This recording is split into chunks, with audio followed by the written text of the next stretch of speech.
Hi, my name is Matthew Pinsker. I'm a historian, and here are a few things you need to know to sound smart about the Homestead Act. The Homestead Act was passed in the middle of the Civil War. Sometimes because of that, it gets lost in the story of the war. But actually, the Homestead Act of 1862 might be one of the most long-lasting and impactful pieces of legislation in the 19th century.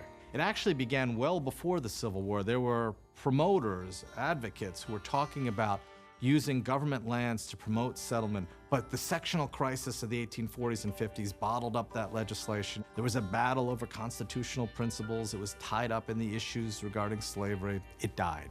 Then, during the Civil War, Southern Democrats left the Congress. They went with their seceded Confederate states, and Republicans now controlled the Congress, and therefore they were able to implement a number of pieces of domestic legislation that they believed in that would help transform the American economy. Banking legislation, railroad legislation, and homestead legislation. The Homestead Act of 1862 was part of this domestic transformation of the role of the federal government.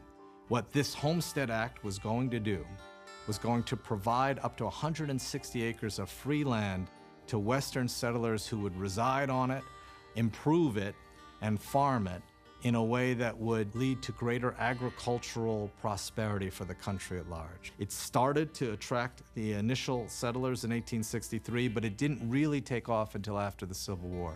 It remained in effect until 1976, when it was finally replaced by other domestic legislation. But during that period, from 63 to 76, about 10% of all U.S. lands were covered by the Homestead Promise. Over 1.6 million individual claims under the Homestead Act during that period. It was an essential part of the westward settlement after the Civil War. Young people in large numbers came out and joined what became known as the Red Guards. These largely terroristic organizations were used to publicly humiliate, assault, and in some cases, even murder political enemies of Mao and the Communist Party.